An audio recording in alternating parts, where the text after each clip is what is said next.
Welcome to Season 4 of the Powered by Rock podcast. We'll bring you the best stories in rock music with a focus on highlighting independent rock musicians and their music from all over the world. No, rock music isn't dead. It's getting better and better. It's just time for you to start paying attention again. With that said, let's get this party started. The mountain's gonna rise and fall by me.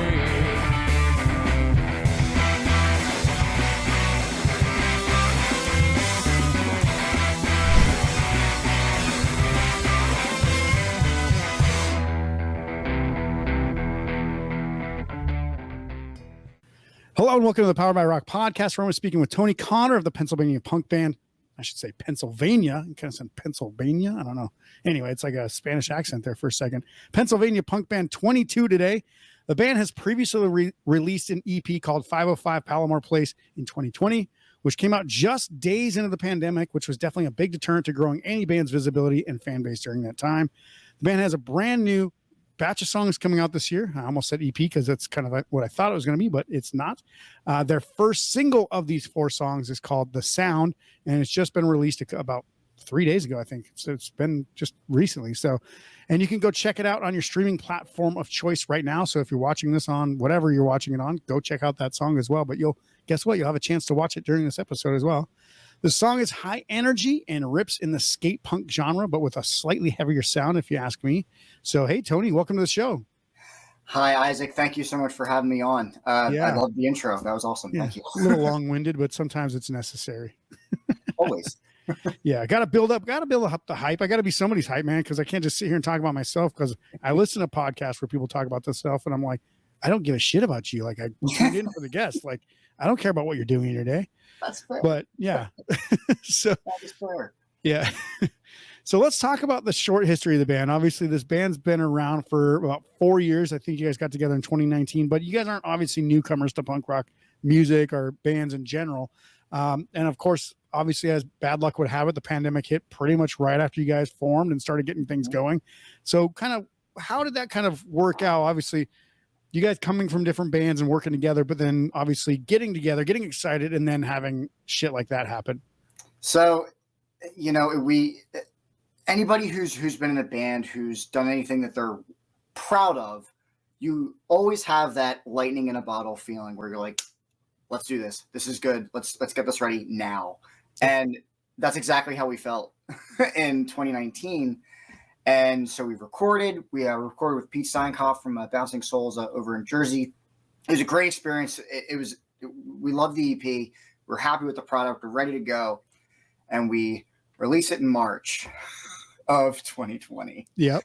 So right at the shutdown, and everything just died. Yeah. You're like, oh, it only lasts a couple days. It'll be fine.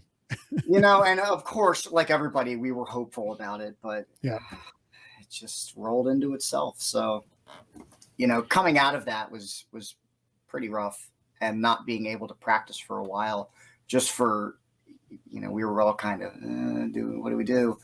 Yeah. Like everybody was. So we took a break for a while, and, after some time had passed and we all felt a little bit more comfortable with it, we're like, all right, let's get together.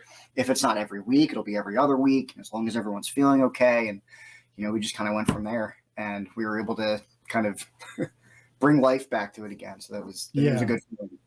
I don't know how things were like everywhere in the country, but here in Las Vegas, things really only shut down for about 3 months before they're like, well, we're going to have to reopen these casinos, or else this town is going to go under. But what was it like? Like, how long did you guys kind of have to wait before you guys could make the decision to actually start practicing? And for I think most bands, it was pretty much at least a year before you could start playing shows again. Right. And, our areas, they took that pretty seriously, even if they absolutely had to, for fear of, everything. So the scene literally felt like it actually died, and for, like at least a good, maybe over a year, a little bit.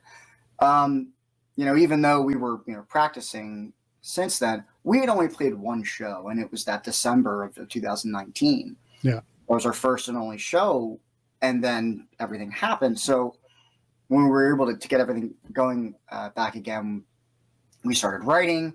Things started to hit again.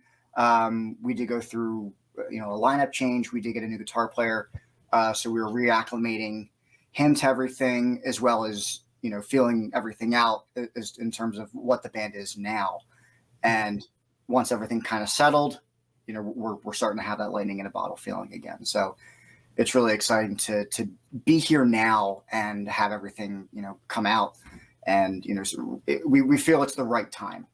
Yeah. And I was just going to say, imagine how they always say, play every game like it's going to be your last. It's like play every concert like it's going to be your last, because it might be. Yeah.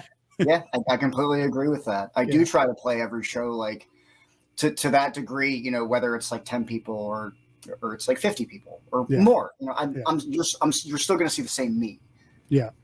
Yeah. And I feel like bands that play like that, because there are bands that there's 30 people here. That's not that much. So I'm just going to play however and be pissed off about it or whatever. And it's like they when they have that attitude, then you already know that once they get to the point, when they get to, 2,000, 3,000 people, if they ever get to that point, they're probably not going to get there, because they're not going to change that attitude about how they perform for the people that are in front of them. No matter how many people are there, because it just never would be enough. Right. So I was just going to say they would never be happy. And for some people, that's okay. They thrive on that. But if it's 30 people, those are the best shows. Yeah. We just played a show over the weekend. It was a small benefit, for diabetes show. And it was amazing. It was one of the best shows we ever played. And that's because of who was there and, what it was. So, it was one of the 2 best shows you've ever played. We've been pretty fortunate to get on some really good shows now that things are up and running again. Even this with the release of our song, we have 2 really awesome shows coming up this weekend, actually. Yeah. So that's I think this might come out slightly after the show's air or the show's play, but we're talking like June 16th or 15th or something like that is when you're 16th and 17th. Yeah. Perfect. 16th is Kung Fu Necktie in Philly. 17th is Antler Yard with Merit. So it's going to be awesome. It's going to be really nice. Yeah. So obviously, getting a band together when you're not 19 years old anymore, you're not in high school, something like that. It's a little interesting for, adult males to become friends, let alone become bandmates. So I'm always interested in asking this question, because it happens, a lot of the bands that I'm talking to are usually guys my age or, 35 to 45 kind of era, age group. And it's like, how do you even meet adult friends anymore? Like, it's weird, because nobody hangs out anymore. Nobody goes to the bars, and nobody goes to the same scenes. But how did you guys get this band together? Like, I know you and Justin have actually worked together before, but how did the whole band kind of come around? So, pretty much me and Justin have, just ironically become like a package deal in the last 3 or 4 bands we've been in. We've always worked really well together. He's my best friend, best man at my wedding. He's my neighbor. Sounds like a real parasite. No, I'm just kidding. Yeah, right. But along with that, our other guitar player, Jason, who we've all been in bands with, we've all just had that kinship. And Jason was in another band called Your Best Regret with our bass player, Brian, who is, I never met and is an amazing bass player. I've played with some really good bass players, but Brian's easily the best. So Justin brought it up to me. He was like, so, I've been jamming with Jason again, and, we got this other guy, Brian, and, we're looking for a singer. Is it something you want to do? And I'm like, well, you're asking me. Of course I want to do it. So I had actually quit the band I was in prior to simply just try out for 22. There was no name or anything like that. And I came up to practice. We jammed once or twice, and it just kind of flew into place from there. The name came later. Honestly, I wasn't part of that conversation. I think it's a band reference. I don't remember what band, but he's not much for the name. Don't ask me about the name, because I don't get it. Yeah, I don't. I can tell you about the songs. I couldn't tell you about the name. Yeah. Well, yeah, and I mean, obviously, you you guys have, band members from like Man Overboard, Bangarang, some of these other bands, obviously, but Your Best Regret. And so anybody, usually specifically East Coast, Philly, kind of New Jersey area, might know some of those bands. And, it's always interesting, like, do you continue keeping a current band around just because they kind of have a bit of a name, or do you then go break off and try to do something new, which is kind of creatively more fun, but also a lot of work to try to, get a new brand, a new band going, right? So have you felt like this is kind of like, man, starting from scratch is kind of a pain in the ass? Like maybe I should have not done this or something.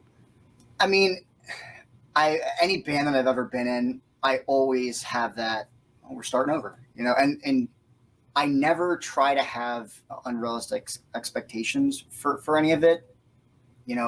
I'm not looking to get rich. I want to play great music with my friends and play awesome shows. Yeah. That's what I want to do. And that's kind of what I've always wanted to do with it. That's just where I'm at with that. Yeah. I'd say if you're looking to get rich in a punk band, you missed the boat by about 25 years. Yeah. But you can still have a lot of fun and absolutely play some good shows and do some cool stuff and even possibly tour the world. So that's always the kind of bonus stuff. Like, just make enough to survive and you can actually do a lot of cool things. So, yeah. So now I want to talk to you kind of about the sound or the tone of the music, because I'd mentioned it's kind of like a skate punk sound.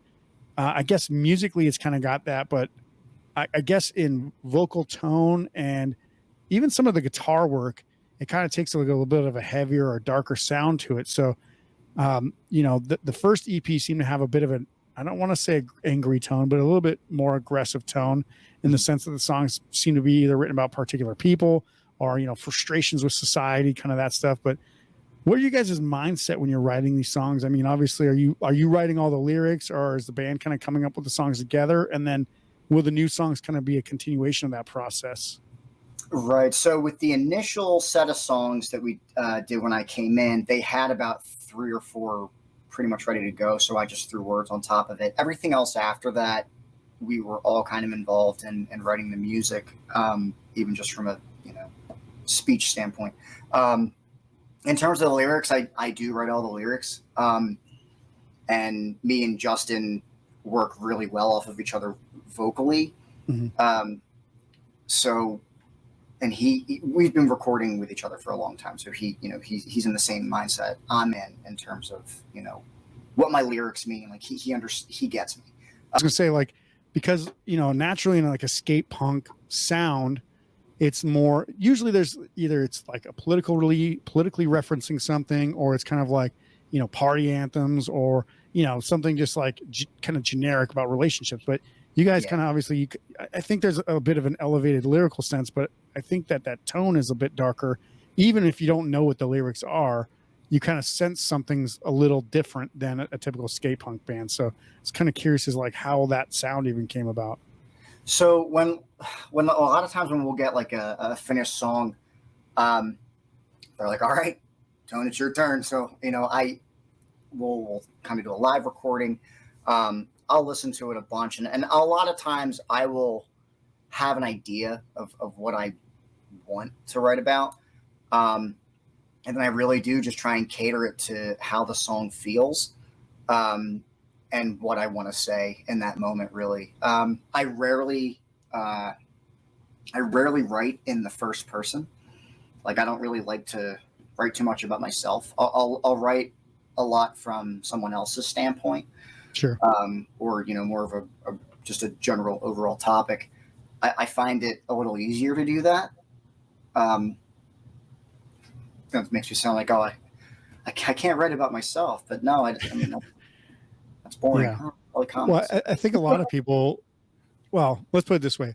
When certain bands write about themselves, and I'll just use an example of like Dashboard Confessional, for example, right? So like you can hear catharsis through the music of Dashboard Confessional, right? Pain, agony, kind of a therapeutic thing going on for Chris Carrabba. I personally have never been a fan of that band.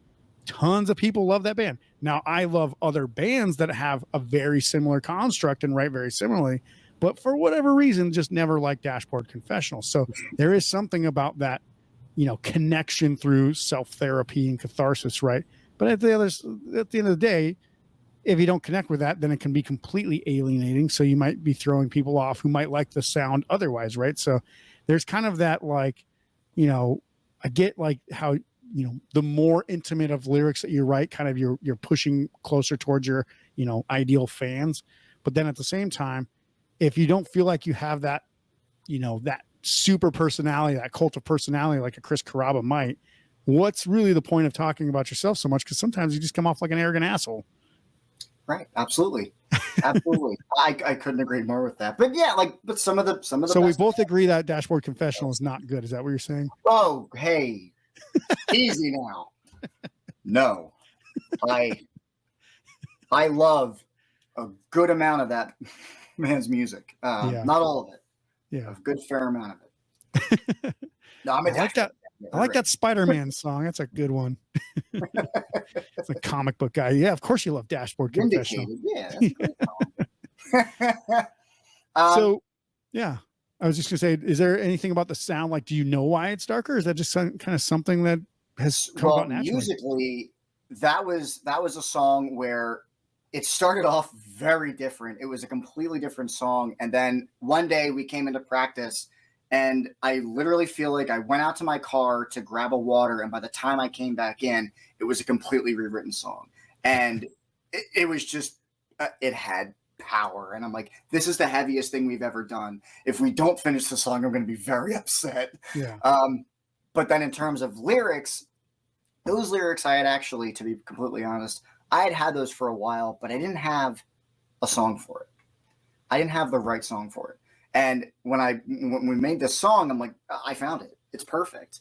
This is perfect. So I threw it on there. It worked, and it just it kind of gave us that spark again. And then once we really solidified things with bringing in our new guitar player, Mikal, he just elevated everything to the next level with that.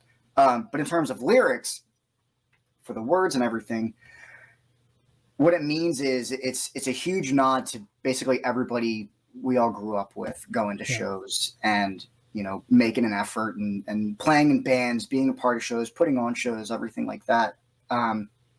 Pretty much saying, you know, we miss it too, and it doesn't really have to die, and it doesn't have to be over. But we understand that it's hard. And how you said, you know, like being in a band at men of our age, things get in the way, you know, family, life obligations, everything like that. So, you know, we're still making the effort. You know, we're not able to all give 120,000%, but, you know, we're still doing it. Yeah. I think about like the days when I was like, you know, in high school and stuff, right? So like most of the bands that anybody knew were maybe 10 years older than me, maybe 15 years older than me at most. So if I'm 16, 17 years old, we're talking about early 30s guys. I didn't really think of bands that were over 30, except for maybe like the Rolling Stones, you know, Aerosmith, kind of like those bands from like the heavy metal or the not the hair metal, hair band phase, you know, Guns N' Roses, stuff like that. But there wasn't a ton. You didn't think like, hey, there's guys down the road playing in a band that are like 35 years old, even though there absolutely were. But now it seems like it's kind of more commonplace for, I guess, middle-aged men to just go out and have a side thing as a, you know, punk musician now. That was unheard of probably 25 years ago. Now it's like, absolutely, we're all just kids. We're just older now. Yeah. Well, then if you weren't, you know, you made it big if you were a sessionist, you know, or if you were, you know, a touring revolving door musician, you know, and people can still do that. But like our generation, you know, the millennials, sure, there are plenty who do it that way and all that, but a lot of us didn't. You know, it's VFWs, teen centers, you know, backyard pavilions, you know, anything you can get our hands on just to hang out and play music together. That's, you know, it's where I came from. It's, you know, a lot of us, we're at with it. You know, a lot of us, some of us we realize how much older we are and how different it is, but like you can still have that feel. It's not gonna be the same. You know, it's not. I don't want to say, oh, punk rock is dead. Come on, let's be real. That's not. Yeah, one of these days, punk rock will be dead, but then like so will every other kind of music, and the robots will just enslave us all or something. AI will have taken over. Yeah. AI music. It'll be that dial-up sound from back in the 1990s of like, that'll be like the hit song. It's like,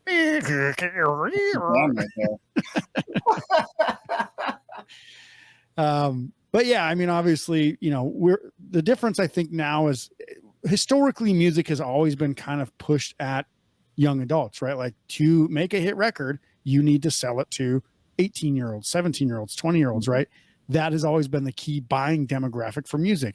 And I've told many guests and many of my friends, I'm like, the problem with the music industry isn't that the streaming necessarily exists. It's the fact that even when people could buy stuff, people, once they got to like 30 years old, stopped buying music almost entirely, at least of new bands, right? Like they'll buy Pink Floyd's greatest hits 7 times over, but they won't buy, you know, the new band that's playing that's actually pretty good.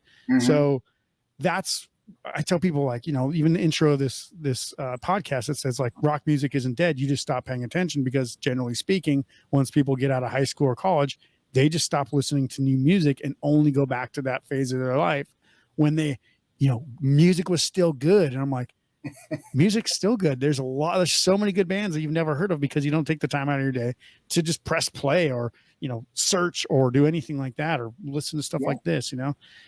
So it's always my pleasure to have people like you here. So that way I can, you know, say, hey, listen to this band. This band's fucking awesome. Like, go check them out. If you like, you know, this band over here, you might like them. But, you know, speaking of the song, The Sound, which you just talked about, and it was really funny because I was going to had a note like, well, let's talk about The Sound. So I was going to, at the end, kind of throw you a curveball and be like, so what's the song The Sound about? You know, like in Zoolander, when he's like, but why male models? And then he tells him the whole thing. And then at the end, he's like, but why male models? He's like, are you kidding? I mean, it just told you the whole thing. I love that movie. Yeah. Just like, see if you'd be like, so what's that song The Sound about? And you're just like, what the? No. It's punked. You just got punked. But no, I do want to actually play that song for people so they can actually hear it. So this song has just been released. You can go check it out across all the streaming platforms, but we're going to play it right here. Do you have your permission to play this song during this episode? So that way YouTube and Spotify don't take a shit and take the episode down? Absolutely. Perfect. My full permission. All right. So right now we're going to take the break, listen to the song The Sound from the new 22 EP. And when we come back, I'm going to put Tony in the spotlight with some hot seat questions and see if I can throw him off his game a little bit. The Powered by Rock podcast will return right after this.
Welcome back to the Power by Rock podcast. I'm here with Tony Connor from 22. I'm going to attempt to ask him some hot tweet sessions, some hot seat questions that might make him sweat or cringe or maybe annoy him. We'll see. Tony, you ready to be put in the spotlight? I am. All right. So the first question, we talked about this a little bit in the first segment, but you basically said, you know, the name wasn't part of the decision you made, but I'm going to ask you about the band name. I normally don't do this because I think it's just dumb. Like most band names don't really mean that much, but there's a reason why I'm going to ask about it. So the name itself obviously is awfully close to a few other bands out there, including a band named 20 with the word 20 and then the number 2 from Canada, who's actually, I think, on Thousand Island Records or People of Punk Rock Records, one of those Canadian punk rock album or labels out there. But your name actually on the actual label looks like the 22 caliber, which is specifically a type of gun. So I know that you don't think that there's a reference, or you may not know that there's a reference, but what does the number or the name 22, and sometimes I see it written all under or lowercase with a dot at the end and sometimes not. So is there really some symbology with your name? Is it just to try to differentiate yours from the other ones, or why was that name chosen to be that way? So I know that when thinking of either the name or spelling or anything like that, we had no thoughts about anybody else who would have been named whatever we were coming up with. Yeah. I know that much about that. But the decision on the name 22, I have no idea. But our bass player, I know, has numerous theories about 22. Pretty much how 22 is everything. 22 the world kind of a thing. And every now and then we'll just go on a tirade, or we'll get a text, and it'll be from any one of us with 22, just in whatever out in the real world, and 22 the world, so he has this big theory, and someday I can bring him on, we'll talk to him about it. But yeah, it's kind of like that movie, The Number 23 with Jim Carrey, but it's the number 22. Yes, exactly. Exactly. And that always comes up. Yeah. So pretty soon he's going to find out that he wrote a book about it and his moniker was Top Secrets. Yeah. That'd be pretty freaking interesting. Like, oh yeah, the whole time our bassist was actually mentally unstable and we just didn't know. We just thought it was a clever name for a band name. Oh, there's got to be a band that is based on that.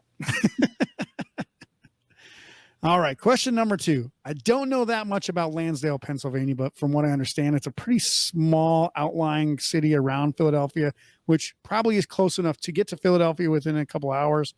But what's the music scene like in that area? Or do you just mostly have to commute to Philadelphia to get any shows? I know obviously when you play big shows, you got to go to Philadelphia, but is there actually a supporting music scene within Lansdale? Yes. So there has been a music scene in Lansdale for a very, very long time. There's actually a documentary that was just recently released about it. Unfortunately, the name's escaping me, but yes, for a very long time, I would say more than 30 years. Okay. But yeah, we're about 40 minutes from the city, and I grew up in a neighboring town, and once I discovered Lansdale's music scene, I was just blown away, and that's where I wanted to be. So then that's just kind of how my entrance into that music scene worked. But yeah, Lansdale's been around for a very long time. A lot of great bands, a lot of great people. I'm proud to be a part of it still. Nice. Are there any bands that when you were kind of growing up, or maybe even recently as peers, that you're man, these bands are actually sweet? So all of the bands that I will be mentioning are now long defunct. Bands like Fall from Heaven, Strikeback, The Minor Times, Inkling, and a bunch of other bands who are not as good as those ones, obviously. Oh, well, yeah. I'm trying to go through the archive here. I know. It's hard to think of them all on the spot. All right. Well, that's good enough. I mean, I'll have to write these all down, obviously, but we'll put those in the links or in the show notes below, so that way people can go check out those bands too. Because, that's one thing, talking to people in bands, there's other bands that they love, and it's they probably also know they have good taste in music if they make good music. So it's nice to hear other things. And we'll talk more about that obviously before the end of this show. But The question, number 3 question I have for you now. I don't know if you're a sports fan, but if you are you an Eagles fan? Of course. Yeah, absolutely. Yeah, Jesus. I got my tray on here. Go Birds. Oh boy. I feel like there's got to be some sort of like, what do you call it? Like a mental health disorder diagnosis for Eagles fans or something like that. But I grew up a Washington fan, so I can't say much. We haven't been good since 1991. So, it's been fun to watch our team just bury itself in terribleness. But I'm curious because you probably sit in a similar position to me. So I would like to know the answer to this question. What's harder to watch? The Eagles losing a Super Bowl, which has happened 3 times now, or watching the Dallas Cowboys win a Super Bowl? What's harder to watch? It's uncomfortable to hear. Yeah. Don't say that. Ugh. I would never want to watch the Dallas win. I would never want to watch Dallas win. Yeah, I'm the same. I actually tell people, I'm like, I think I hate Dallas more than I like Washington. Like, I'm not even sure that like I love Washington as much as I hate Dallas. Like, I would, even if I didn't have a favorite team, I would still hate Dallas more than any team. What's worse is Dallas fans here. Yeah. Oh, that's annoying. And they're like, I've never even been to Texas. Like, why are you a Dallas fan then? This makes no sense. Why are you here? They have no reason. None. Yeah. It's like, well, you don't even have any family in Texas or nothing? No, I just like Cowboys. Okay, well, you clearly have brain damage. Yeah. Right. Yeah. Case closed. All right. Question number 4. What do you think is the hardest part about trying to make a career out of music these days? This one's a little bit more, maybe a longer winded answer, but you could have multiple ways of going about it. But what do you think is the hardest part about trying to make music a career these days? Recognition. It's even just talking about in the standpoint of the last couple of months for us as a band, we've had some of those, like big boy talks, where it's like, okay, well, what are we doing with this? Where are we going? What's our end game? Blah, blah, blah. And it just thinking about all the nitty gritty that comes with it, it's terrifying. To be completely honest with you, it's terrifying. If you really just want to commit and be a musician and try and get big, like, you really got to have the heart for that, and there's only a certain type of person who's really going to make it. I don't mean to say that in terms of like, we don't all have that in us, but man, like thinking about some of the practicalities of it, I don't know if that's for me. I don't know if you're trying to make a full-fledged career, you really got to work at it. You got to work real hard. You got to know the right people. You got to do the right things. It's tough. Yeah. Especially as like a DIY band, if you have like no business experience, marketing, running, accounting, or even just things like, common sense things, don't spend more than money than you have. Like, don't spend all your money on one thing. Don't go on a 6-week road trip if none of you guys have any jobs and have no place to stay or whatever. It's like, you got to plan all this stuff out. Like, there's got to be a big decision made. And I think I think other than interpersonal relationships of a band, which obviously can cause rifts, the real rifts are usually caused because there's a lot to do. And it's very hard to do it without like management or representation or something like that doing all the little things for you, which almost never comes until you already have all that stuff going nowadays, right? So, self-delegation is hell. It's really hard. We like I said, we've just recently had to have those talks, and we are delegating responsibilities and things like that, and it's working.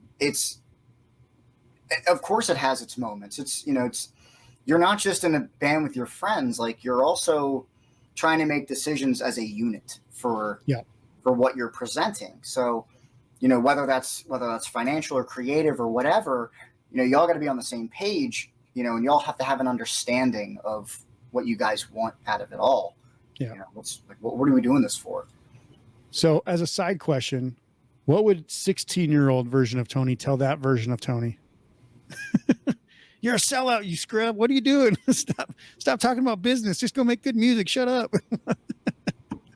Well, 16-year-old me, I was probably into old school hardcore and, a lot of metal.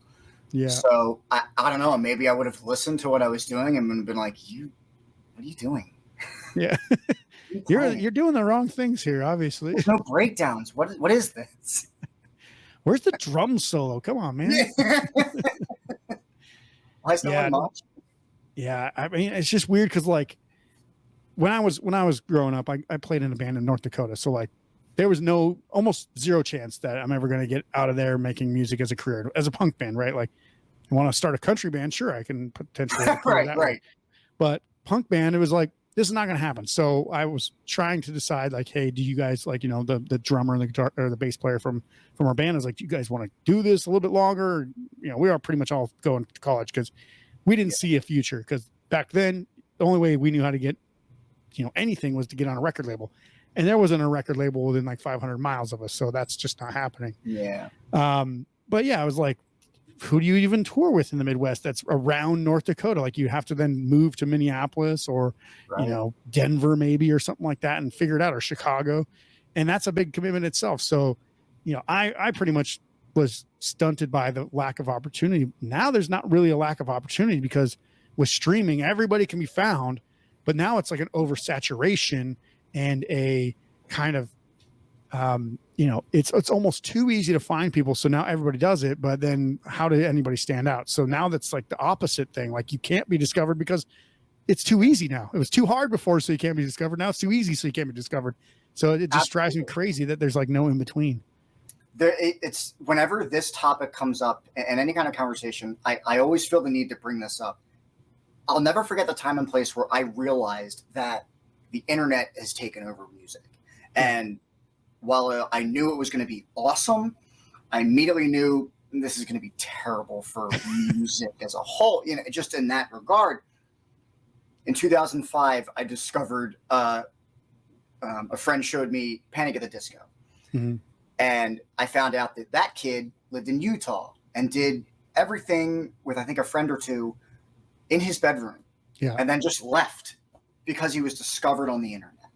Yeah. And once I figured that out, I'm like, oh, this is going to be huge and catastrophic. Yeah. So doing it now, like things with like Spotify and, you know, all the streaming platforms, it's so different.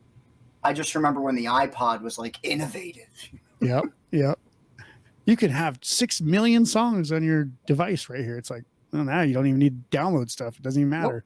Nope. Yeah. But yeah, it's crazy. I mean, you know, same thing. Like Billie Eilish was just doing music in her bedroom. Yeah. Justin Bieber essentially was discovered because of some viral videos. You know, sure, it works for pop music. It doesn't work for the rest of the genres. It works for pop music, maybe hip hop, because those are like the two most popular versions of music out there. But rock bands don't get discovered that way. Like, nobody seems to care that you can be a guitar virtuoso and make really good songs when you're 15 years old anymore. It's like, oh no, you're not making rap or, you know, popular kind of flashier songs. So what do we care? Like, anybody can play guitar now. Even with like TikTok and Reels, you know, I'll always get advertised bands, and more than half the time I'm like, I don't care. There's been one that I've been like, oh, this is really good. That's it, you know, and that's been a couple years. Yeah, you know? Yeah, exactly. It's like the algorithms are not giving you what you would like, so it doesn't really make sense for people to even advertise on these platforms because you're not hitting the right people most of the time. Right. So it's pretty crazy. What you're saying, like, I'm over 30. You know, I'm not. Unfortunately, there's a big part of me that's not going to be inclined to want to go out and listen to something new as much. Yeah. You know, that's terrible to say, but unfortunately, just where my head's at, you know? Yeah. I can't be alone in that. Yeah. Yeah. I know. And that's the hard part about making new music is like, and actually this is an interesting point here, right? So I had a friend, a person who I knew at the time, about 10 years ago. He was like, why do people even play in their own bands? Like, why don't they just play in cover bands? Because that's all people want to hear. And I was like, where the fuck do you think those cover songs came from? Do you think they just have existed for 100 years? 2,000 years? No, somebody created them in their own original band. Like, that's how those things become famous. It's like, what are you talking about? Yeah. But that's you go to any karaoke now and you're hearing music that from when I was a kid, you know, everyone's singing those songs now. And it's not, it all comes back, you know? Yeah. You just got to wait 20 years for your band to be good. That's all. Exactly. All right. Last question in the hot seat. Question number All right. 5. What 4 musicians would you put on your personal Mount Rushmore of musicians? Somebody that's either, influential or just one of your favorites.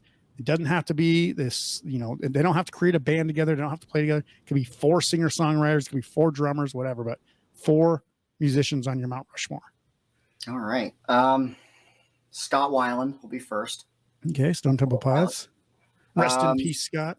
Yeah. I'm going to say Ozzy. Okay. Rest in peace, Ozzy. No, I was kidding. He's still alive somehow, I think, Careful. unless I'm missing something from today. I'm going to go Max Collins from Eve 6. Okay. Interesting choice. This is turning out weird already, but okay. I like it. No, I'm a little weird, especially musically. And last will be Nathan Gray from Boy Sets Fire. Okay. Wow. Interesting. Yeah. I mean, I don't even think I've ever listened to them before. So that's a new one that I have to go check out too. Who? Boy Sets Fire? What did you say? Who? Boy Sets Fire? Yeah. I've never really listened to them. Oh, they're great. Yeah. I know of them. I literally heard of them for probably 15, 20 years. And I even ask people like, I'll interview or I'll poll some of our audience sometimes like from my email list. And somebody said that was their favorite album or favorite band of all time. I was like, really? That's an interesting one. I was like, I know of this band, but I've never listened to them. So maybe I'll have to go check them out now. They're in my top 5 for sure. Nice. Very cool. Well, that's it. The spotlight's off. Hopefully, that wasn't too intense or anything. And we don't have to you're not going to fly here to Vegas to try to find me or anything, but we're going to come back after this in just a few moments to wrap things up and see what Tony and 22 are basically going to be doing in the near future. So stay tuned. We'll be back right after this. Reverend Guitars embodies the idea that every run of scorching lead and every roll of finger-picked twang deserve the same passion and commitment to quality. Whether you're selling out arenas or playing in your living room, we know that what makes an instrument powerful is when players wield them to create something remarkable. A melody that moves mountains, a riff that just won't quit. We want to be there in your hands when that happens. For us, that means staying true to what we believe. Somewhere along the road of electric guitar history, it became a crazy idea that guitar makers should craft guitars with the same sense of purpose and passion, whether they're played in a bedroom or an arena. If that's a wild idea, then we're in the right place, carrying 6 strings and an attitude, and we're in good company. Reverend Guitars. Well played. Running your own music career is incredibly difficult. Trying to get people to like, share, comment, listen, follow, it's all just overwhelming. Most musicians give up before they ever achieve success, and that's the worst. If you're looking for a better way to grow your music career, head to DIYrockcareer.com for some absolutely free training. It costs you nothing, and it could be the difference between hitting your goals and quitting your dream. Go to DIYrockcareer.com today by clicking the link below this episode. Then I lost my way. Welcome back to the Powered by Rock podcast. I'm here with Tony from 22 to talk about what's on the horizon for the band this year. All right, so let's talk about what you guys have coming up, because obviously we have talked about that you guys have the new song, The Sound, out already, and people have been able to listen to that on the show today. That came out a couple of days ago, and they can go stream that. But you also have some new songs coming up, and you have some new shows. We did mention that they're probably the ones that you've currently got for this weekend will be passed by the time people hear this. But let us know kind of what's coming up, what's on the horizon for 22 this year. All right. So, we have 4 total songs coming out over the course of a fair amount of the year. First is The Sound. The next one should be out in the next couple of weeks. So we'll be putting up some reels and things out for that. But in terms of shows, we do have the 2 that I said this weekend, Kung Fu Necktie and The Yard and Ambler. After that, we do have 1 or 2 things in the works for July. And I know that we're looking to get back into the studio again very soon. We have a lot of material and we really want to get it out there. So our main focus is to, get as much as we can in terms of material and get it recorded, get it out there, and try and play out as much as we can. So, nice. Anybody who wants us, let us know. Yeah. And then are you trying to build up towards an album, or are you just guys going to be releasing singles for now to kind of try to build For now, we're doing singles. We haven't really talked about what we want to do later on. Right now we're just pretty focused on getting what we have out and, getting what we still have out eventually. So we're looking to get everything there, Nice. Are there any bands around in the area that you guys have known or that you kind of want to get kind of play shows with again? Or is this something like you just kind of feeling the situation out right now? So it's always good to play with local acts within our area. It lets us know that, we're all still here and, maybe we can build more. So that's definitely in the cards with it, is hopefully making sure that, more bands come out, even if it's from the tri-state area or whatever, to know that, we're even just us as a band or, us as a couple local bands, we're still trying to keep a scene together, or at least keep things going in our scene. Yeah. Yeah. And I was gonna say, obviously, you recorded the first EP with Pete from Bouncing Souls, but I feel like if the Bouncing Souls had to, choose how many bands Pete's recorded and produced over the years, like if they're like, hey, let's bring some of these bands on tour, they'd be like, there's like 600 of these bands. Like, how are we supposed to like choose? So it's like, that'd be great to play for the Bouncing Souls as an opening act, but absolutely. And a second, the selection process would be a bit of a lottery, I think, at this point. He's done a lot. Yeah. He recorded a lot. That was a great place. Yeah. No, yeah. Everybody who I've talked to, I mean, it's like for punk bands, it seems like there's 3 places to record for most bands. So East Coast, a lot of the times it's with Pete over in New Jersey. Mm-hmm. Kind of mountain Midwest, you definitely want to go to the blasting room, and even somewhat West Coast. And then if you're in California, you're working with Cameron.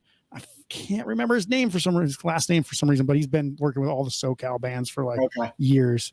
So it's like, these are the 3 guys that if you want to work with a producer, like they're doing a lot. And then obviously with Casey from Belvedere up in Canada, a lot of people are working with him. So I feel like these names keep coming up, and there's probably good reason for that. So they keep making good music. So one of these days, who we've have been recording with is Matt Brash from the Wonder Years. And it's, I've recorded with a fair amount of people, and it was a very, I don't want to say relaxing, because relaxing is not the right word, but like, it was a very easygoing process. You get pushed where you need to get pushed, and he makes everything come out right. He's looking for great product, and so are we. So it really worked out. So yeah, and the Wonder Years, I mean, they're fantastic. Like they're one of those bands that when you listen to them, you're like, holy shit, how do you guys keep making such good music? I don't understand it. They haven't quit. They don't have any quit in them, and I couldn't be happier about it. They come from our scene, and a lot of for a long time they were like, oh well, they're the Wonder Years, they're the joke band, until they weren't, and then everyone needed to be like, okay, well, this is what they're doing, and it's just skyrocketing them. And I remember like when they first came out, like the band name kind of put me off a little bit. I was like, yeah, it's kind of like using the show and stuff. And I was like, whatever. But then I was like, I listened to them and I was like, okay, I can see how this could be, Dashboard Confessional type of emo at first. And then I was like, at the same time, it rocks really hard. So I'm like, I don't know what to think of it. So then I kind of left it on a shelf for a few years, and I came back to it and I was like, they're still making some pretty good music, but I still don't know what to make of it. Then I'm like, I'll keep going back to it, every few years. But then this last album, I'm like, holy shit, like this last album that they just did was like fucking amazing. I was like, wow, okay. So I guess I just needed to get to a place where I was appreciating the music more than them putting out good music, because they've been putting out good music the whole goddamn time. I was just not in a position to like really understand like how good it was, I suppose. And I was like, man, these guys are phenomenal. So yeah, I think it's hard to come around on a band where you've kind of like put it in your head, like, yeah. Like, oh, I don't want to like them. I don't want to like them. That's really good. Yeah, exactly. It's like, with every band. And you've also been burned by other bands. Like I thought Fall Out Boy's first album was pretty good, and I was like, oh, this band's got something going. And then all of a sudden they went super pop, and I was like, oh, this band fucking sucks now. I don't want to listen to this anymore. That band has 3 3 albums. Yeah, that's it. It stops at a File Under the Cork Tree. Yeah, that's it. And then who gives a shit? Although I will say, Pete's Wentz Stump? Or whatever. Patrick Stump. Excuse me. Oh my god. Okay, yeah. Patrick Stump does all of the music for Spidey and Friends. Interesting. Actually, I knew that because I listened to it because I have a 2-year-old son. So I was like, I'm pretty sure this is like Fall Out Boy or something. My son's 3. So yeah, it's the fact that like I'm listening to Fall Out Boy while watching Spider-Man with my son is kind of a, a mind F. So yeah, I thought that's pretty cool. There's a lot of punk bands and rock bands like, Bowling for Soup did, Phineas and Ferb. Right. They Might Be Giants have done like the Mickey Mouse Clubhouse and stuff like that. I'm like, a lot. This is crazy. Like some of these bands, like they'll probably make more from that than they have from most of their albums. Yeah. But anyway, I digress. That's the music industry. If you want to be successful in the music industry, start working with music and film because you'll make a lot more money probably. Exactly. Anyway, we'll add some links to the music and to your social media, obviously below in the show notes. And people obviously want to go check that out. But do you have anything else that you want to plug, shout out, or anything else that you want to say before we go today? No, just, if you're in the Philadelphia or Lansdale area and, you're looking to come to a show, seek us out. Or if you have a show in the area, let us know. Yeah. Play for beer. That's the old the Play for Beer tour. Yeah. No, like I said, we're just looking to, play great shows with great friends. That's all we're looking to do. Let's have some fun. Mm-hmm. One last question before we sign off. Just one suggestion. What new music would you recommend? Either a new band, new album. Like you said, you're past 30, so you're not listening to as much new music these days, but one new band, one new album, one new song, other than obviously you guys, who would you say? For me, it would actually be a band called Sunspin. Okay. It's fronted by Michael Rosenbaum, who, if you watched Smallville, he played Lex Luthor. Yep. It's great. Okay. I don't typically listen to the style of music, but it just speaks to me, and it's great. Interesting. Kind of, it's probably similar to my obsession with Jason Schwartzman and his music, because Jason Schwartzman's been in all these Wes Anderson movies, Rushmore, and all this stuff. Yeah, and this stuff's good too.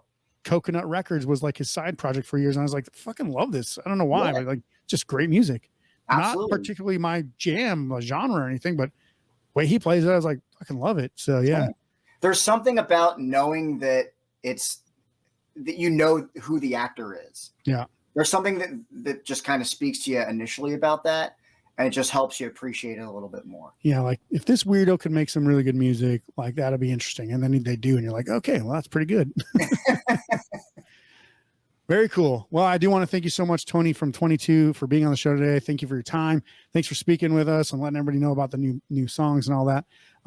Go check out the show notes below this episode to get the links to the music and the social media. Obviously, go check them out. Go listen to the music. Remember that the podcast, Powered by Rock podcast, is powered by our listeners. So to show us some support, please be sure to subscribe and share the podcast on social media as well. You can also click below to make a donation to the podcast. It's not necessary, but always helpful to help us keep making awesome episodes with awesome guests like Tony here. You can see the full video interview on our YouTube channel and Spotify as well. If you want to check out some of our awesome content or merch and gear, head to poweredbyrock.com to see what's good there.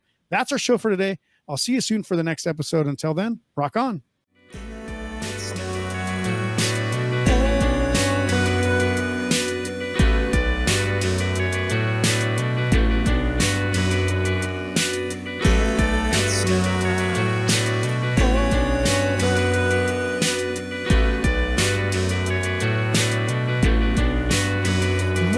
Supposed to be easy.